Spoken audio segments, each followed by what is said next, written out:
بچہ کس طرح سے ایک بہترین انسان بنے گا، اس سلسلے میں کسی بھی طرح کی کوئی بات اسکول میں آنے کے بعد اساتذہ سے نہیں ہوتی. یہ بہت ضروری ہے. اب اسی کے تعلق سے دوسری بات میں بتاؤں کہ اگر آپ بچے کو بہترین انسان بنانا چاہتے ہیں تو ضروری ہے کہ والدین بچوں کے ساتھ وقت گزاریں. اور یہ وقت گزارنا اس لیے اہم ہے کہ وہ بچہ آپ کا مستقبل ہے. جس طرح سے آپ نے اپنے انویسٹمنٹ پر، آپ نے دکان میں 10 لاکھ روپے کا انویسٹ کر رکھا ہے، انویسٹمنٹ کر رکھا ہے، سرمایہ کاری کر رکھی ہے، اور چاہتے ہیں کہ بھائی اس کی گروتھ ہو، تو آپ زیادہ زیادہ اس پہ وقت دیتے ہیں دکان کو بڑھانے کے لیے. بچے پر جو آپ کا انویسٹمنٹ ہے، جو بچہ آپ کا سرمایہ ہے، یہ بچہ کیسے مستقبل میں 10 کروڑ کی پراپرٹی بن جائے گا، اس کا خیال ہی والدین کو نہیں ہوتا. وہ 10 لاکھ کی دکان کی گروتھ کے لیے، اس کو بڑھانے کے لیے دن رات محنت کرتے ہیں. بچہ کیسے ہمارا بڑھے گا، بچے کی گروتھ کیسے ہوگی، بچے کو ہمیں کس طرح سے آگے بڑھانا ہے. بچہ ہماری امانت ہے، اللہ تعالیٰ نے ایک امانت ہمارے سپرد کی ہے، اور اللہ تعالیٰ اس امانت کے بارے میں قیامت کے دن ہم سے سوال کرے گا. اس کی ہمیں قطعاً کوئی فکر نہیں ہے. یہ والدین کی بہت بنیادی ذمہ داری ہوتی ہے کہ وہ اللہ کے سامنے اس کا جواب دے سکیں کہ اے اللہ، تو نے جو امانت ہمارے سپرد کی تھی، اس امانت کو ہم نے کس طرح سے بچا کے رکھا، ہم نے اس میں جو گروتھ کرنی تھی وہ گروتھ کی، اور کس طرح سے ہم نے اسے ایک اچھا انسان بنایا. یہ والدین سے پوچھا جائے گا. اسکول میں اساتذہ سے نہیں پوچھا جائے گا کہ تمہارے پاس جو بچہ پڑھنے آیا تھا اس کو تم نے کیسے انسان بنایا. والدین سے پوچھا جائے گا. تو والدین کو اس سلسلے میں بہت زیادہ اویئر رہنا چاہیے، بہت زیادہ اویئر ہونا چاہیے. میں نے ابھی کچھ دن پہلے ایک اسٹڈی کیا تھا، بلکہ اسٹڈی پڑھا تھا، اور وہ ڈاکومنٹڈ اسٹڈی ہے کہ بچوں کی ذہانت کا تعلق، بچوں کے ایک اچھی ذہین ہونے کا تعلق ان کی عمارت اور غربت سے بھی ہوتا. یہ اسٹڈی آئی تھی کہ امیر گھروں کے بچے زیادہ ذہین ہوتے ہیں اور غریب بچے ذہین نہیں ہوتے. یہ ایک اسٹڈی آئی خاص طور سے انگریزی اسکولوں میں. یہ جو ماڈرن اسکول ہے اس میں یہ دیکھا گیا کہ امیر گھروں کے بچے ذہین ہوتے ہیں، وہ فوراً ٹاپ کرنے لگتے ہیں، پہلا نمبر ان کا آنے لگتا ہے. جو غریب گھروں کے بچے ہوتے ہیں وہ ٹاپ نہیں کرتے. اس کا ریزن کیا ہے؟ تو اس میں اسٹڈی کی گئی. پتہ یہ چلا کہ داخلے کے وقت امیر گھروں کے بچوں کے پاس داخلے کے وقت پہلی کلاس میں جو الفاظ کا ذخیرہ ہوتا ہے، جس کو ہم ووکیبولری کہتے ہیں، اس کا الفاظ ذخیرہ 500 سے لے کر 1000 الفاظ تک اس کے پاس ہوتے ہیں. وہ 1000 چیزوں کے نام جانتا ہے، 1000 چیزوں کو پہچانتا ہے، 1000 چیزوں کو اسے دیکھا ہوا ہے، ٹی وی پہ دیکھا ہے، اخبار میں دیکھا ہے، گھر میں اس کا تذکرہ سنا ہے، وہ جانتا ہے. غریب گھروں کے بچے کے پاس جب داخلے کے وقت اس کا ووکیبولری چیک کی جاتی ہے، اس کا ذخیرہ الفاظ دیکھا جاتا ہے، تو غریب گھروں کے بچوں میں ایک بچے کے پاس 50 سے لے کر کے 100 الفاظ کا ایک ووکیبولری اس کے پاس نکلتی ہے. ظاہر ہے کہ جس بچے کے پاس الفاظ کا ذخیرہ زیادہ ہوگا وہ زیادہ تیز ہوگا پڑھنے میں، وہ چیزوں کو اخذ کرنے میں ماہر ہوگا، وہ زیادہ جلدی سے اپنے سبق کے بارے میں جان جائے گا. اور غریب بچہ جس کے پاس وہ الفاظ نہیں ہیں وہ نہیں جان پائے گا. اب اس کے لیے کیا ہوتا ہے کہ بچوں کی ووکیبولری کیسے بڑھائی جائے، کس طرح سے غریب گھروں کے بچے بھی زیادہ الفاظ سیکھیں. اس کے لیے والدین کی ذمہ داری ہوتی ہے کہ بچوں کو کہانیاں پڑھ کر سنائیں، بچوں کو اخبار میں سے خبریں پڑھ کر کے سنائیں، بچوں کو رسالے دیں، رسالوں میں وہ تصویریں دیکھیں، تصویریں دیکھ کر کے ان کا نام بتائیں.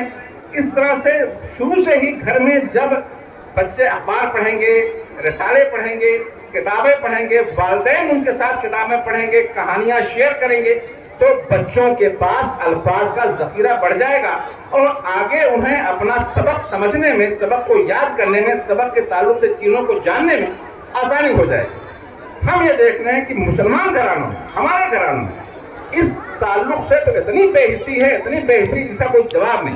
ہمارے گھروں میں نہ اخبار آتا ہے، ہمارے گھروں میں نہ رسالے آتے ہیں، ہمارے گھروں میں نہ کتابیں ہیں. کسی بھی بچے سے پوچھیے کہ آپ کے گھر میں کتاب ہے کوئی؟ میں تو کلاس میں بچوں سے پوچھتا ہوں، اکثر ہمارے گھروں میں یہی جواب آتا ہے کہ گھر میں کوئی کتاب نہیں ہے. بہت محنت سے اگر کوئی کتاب ہے تو قرآن شریف ہے بس. یہ ایک المیہ ہے. ہمیں والدین کو اس بات میں سوچنا پڑے گا کہ ہر مہینے 50,000 روپے کے بجٹ میں سے کم 1000 روپیہ وہ کتابوں کے لیے مختص کریں. جہاں دال چاول آٹا اور دنیا بھر کا سامان آتا ہے وہاں کم سے کم ہر مہینے میں 1000 روپے کی کتابیں خریدیں اور گھر میں لا کر کتابوں کو رکھیں. اس میں سے خود کچھ پڑھیں, کچھ بچے کو دیں اور پڑھ کر کے بچوں کو سنائیں. اس میں سے یہ آپ کی ذمہ داری ہے. ایسا نہ سمجھیں کہ ہاں بچہ صرف اسکول میں پڑھ لے گا تو جان جائے گا. یہ ممکن ہی نہیں کہ بچہ اسکول سے سیکھ جائے. بچہ اسکول سے اپنی کل سیکھنے کا 20% سے زیادہ نہیں سیکھتا اسکول میں. بقیہ 80% بچہ سیکھتا ہے اسکول سے باہر. گھر میں سیکھتا ہے, معاشرے میں سیکھتا ہے, راستے میں سیکھتا ہے, سماج میں سیکھتا ہے, اپنے دوستوں میں سیکھتا ہے. اگر یہ سارا ماحول آپ اسے نہیں دیں گے تو صرف 20% جو اسکول میں سیکھتا ہے اتنا ہی اس کے پاس رہے گا. 80% والا حصہ جو اسکول سے باہر سیکھتا ہے وہ خالی رہے گا. یہ چیزیں والدین کو سمجھنی ہوں گی. انہیں اس بات کو ضرور سمجھنا ہوگا کہ بچے کے تعلق سے اپنی ذمہ داریاں وہ کس طرح سے نبھا سکتے ہیں, کس طرح سے اسے پورا کر سکتے ہیں. اس سلسلے میں اور بھی بہت ساری باتیں ہیں. ظاہر ہے کہ وقت بہت کم ہے, اور بھی ہیں. ابھی یہاں پر اسپیکر نے آنا ہے اسٹیج پر. دیکھیں, ایک چیز ہمیشہ اپنے بچوں کو بتائیں کہ کبھی بھی محنت سے جی نہیں چرانا. بچوں سے محنت کیا ڈلوائیے. دوسری چیز یہ ہے کہ بچوں کا کبھی کسی دوسرے بچے سے موازنہ نہ کریں.